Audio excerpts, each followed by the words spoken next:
नेताजी Subhash Chandra Bose Rover school PG college Ghazipur की तरफ से प्रस्तुत है लोक नृत्य।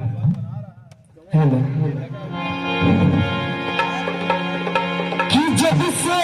गुलामी से छूटल बधारा और तब से बाहर लेके आई बदसवा मेहनत से रोज रोज नया नया खोज करके अरे दुनिया में बनल ईसाई बदसवा कभी होली दिवाली तो कभी ईद होता है बन जाए गवाह वही जो जस्म जीद है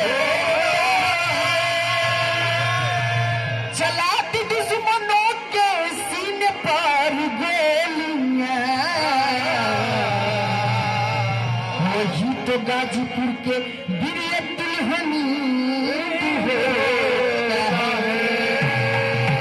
कि घर में से निकाली के बेटी और बहनिया हो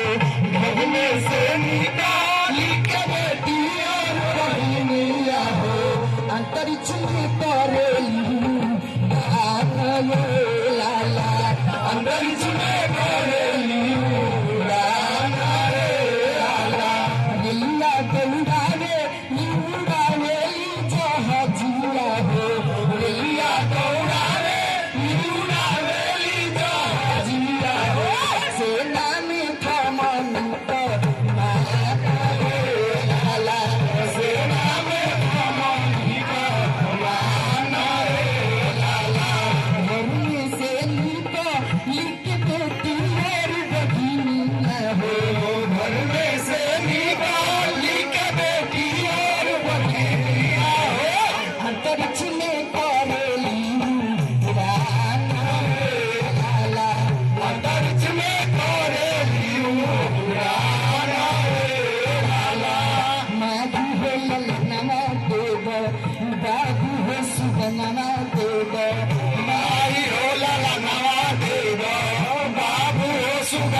गाजीपुर के शेर हो, गाजीपुर के शेर हो,